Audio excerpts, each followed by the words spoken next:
Hello everyone, welcome to Yamini cooking. तो आज हम बनाने जा रहे हैं कलाकंद, जिसे मैंने सिर्फ दूध और चीनी से मिला करके बनाया है। तो दिवाली का फेस्टिवल आ रहा है और फेस्टिवल पे कोई मिठाई ना बनी तो फेस्टिवल का मज़ा ही नहीं आता है। तो चलिए देखते हैं हमने कैसे बनाया है इस कलाकंद की मिठाई को। तो इसके लिए सबसे पहले मैंने लिया है यहाँ पर 2 लीटर फुल फैट दूध, जिसमें से 1.5 लीटर दूध को मैंने इस भगोनी में डाला है। हमें यहाँ पर इसको उबालना है और उबाल कर इसका छेना बना करके तैयार करना है। वैसे जो कलाकंद की मिठाई होती है ना, वह छोटे बच्चे हो चाहे बड़े हों, सबको बहुत ही पसंद आती है।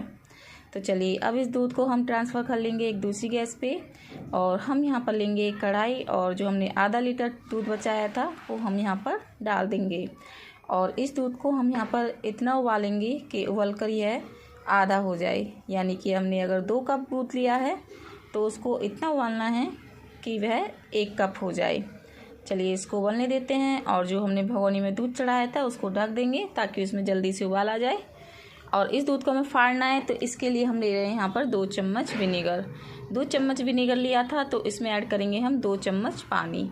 अगर आपके पास विनेगर ना हो तो आप नींबू भी ले सकते हैं, लेकिन अगर आप नींबू ले रहे हैं तो उसको छान कर लीजिएगा, क्योंकि नींबू में रेशे होते हैं, अगर वो दूध में चले गए तो फिर हमारी मिठाई अच्छी नहीं बनेगी। अब ये देखिए यहाँ पर दूध हमारा उबलने लगा है, तो अब हम यहाँ पर गैस को स्लो कर देंगे और जो हमने विनेगर का मिक्सचर बना करके तैयार किया था ना, उसको थोड़ा थोड़ा करके डालेंगे। हमें इस विनेगर के पानी को पूरा एक साथ नहीं डालना है, थोड़ा थोड़ा करके ही डालना है और 1 चम्मच से चलाते जाना है। ऐसा तब तक करना है जब तक कि दूध पूरी तरह से फट ना जाए। तो हमने मिक्सचर को पूरा डाल दिया है और ये देखिए हमारा दूध भी यहाँ पर फट गया है।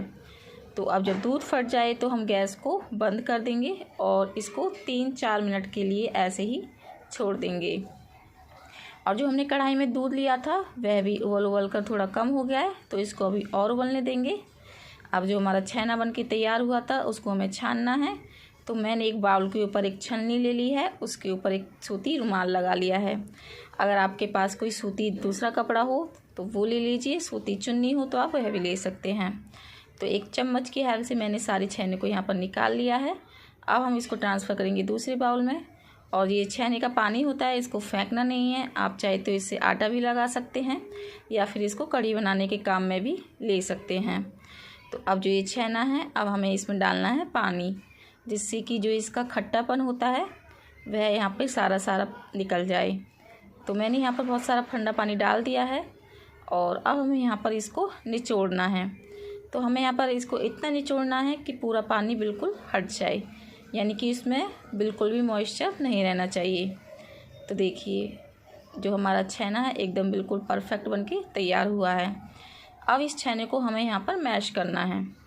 तो मैश करने के लिए हमें छेने को पहले एक प्लेट में ट्रांसफ़र कर लेंगे। अब इसको चाहे तो आप हाथ से क्रम्बल कर सकते हैं या फिर कोई आपके पास आलू मैशर हो तो उससे भी कर सकते हैं।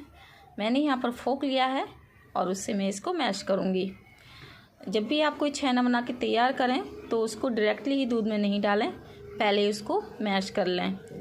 अगर आप इसको पहले अच्छे से मैश कर लेंगे तो मिठाई बहुत अच्छी बन के तैयार होगी। तो चलिए अब हमारा छेना मैश हो चुका है। तो हमने जो कढ़ाई में दूध लिया था वह भी उबल कर आधा हो गया है।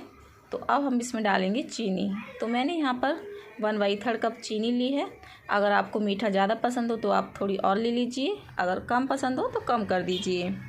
अब हमें इस चीनी को मेल्ट करना है।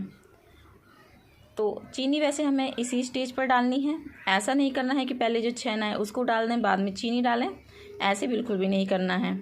अब ये देखिए चीनी हमारी बिल्कुल मेल्ट हो चुकी है और जो हमने छेना बना करके तैयार किया था वो हम यहाँ पर डाल देंगे और डालकर इसको अच्छे से मिक्स करेंगे।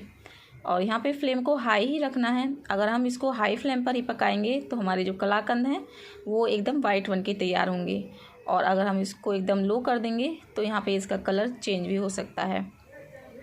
तो अब ये देखिए इसमें दूध, चीनी, पानी कुछ भी दिखाई नहीं दे रहा है और इसको चलाते चलाते हमें यहाँ पे 5 मिनट हो गए हैं। तो अब ये हमारा बन के बिल्कुल परफेक्टली तैयार हो गया है। अब हम यहाँ पर गैस को कर देंगे बंद और अब हमें इसको एक कंटेनर में ट्रांसफ़र करना है। तो मेरे पास इस तरह का कंटेनर था, तो मैंने इसको लिया है और इसको घी से अच्छे से ग्रीस कर लिया है। और ये जो सारा मिक्सचर हमने तैयार किया था वो हम इसमें डाल देंगे। तो मैंने सारा मिक्सचर इसमें डाल दिया है और इसको एक चम्मच की हेल्प से अच्छे से सेट कर लेंगे। और सेट करने के बाद इसको रूम टेम्परेचर पर ही रखेंगे, फ्रिज में नहीं रखना है। और इसको जब तक ये पूरी तरह से ठंडा ना हो जाए तब तक ही रखना है। और ये देखिए अब ये बिल्कुल ठंडा हो गया है। तो अब हम एक नाइफ़ की हेल्प से इसको कट कर लेंगे। वैसे जो कलाकंद की मिठाई होती है वो बहुत सॉफ्ट होती है। अगर हम इसको यहाँ पे ज़्यादा पका लेते तो और इसको सेट करते तो फिर ये बर्फ़ी बन के तैयार हो जाती, तो फिर ये कलाकंद नहीं रह जाता। ये देखिए एकदम सॉफ्टली बिल्कुल अच्छे से बन के तैयार हो गया है। और जो ये कलाकंद है हम इसको फास्ट में भी खा सकते हैं, क्योंकि इसमें हमने कोई भी कॉर्नफ्लावर या फिर कोई भी कॉर्न स्टार्च मिला के नहीं बनाया है। तो जब हम फास्ट रखते हैं तो समझ में नहीं आता हम क्या खाएं, तो हम कलाकंद की बर्फ़ी खा सकते हैं। तो देखिए आप चाहें तो इसको कुछ भी आपके पास ड्राई फ्रूट्स हो, पिस्ता हो या बादाम हो, उससे भी गार्निश कर सकते हैं। लेकिन मैंने इसको ऐसे ही बना करके तैयार किया है। तो कैसी लगी आपको मेरी ये रेसिपी? अगर अच्छी लगी हो तो इसको लाइक कीजिए, शेयर कीजिए और सब्सक्राइब कीजिए। तो बाय।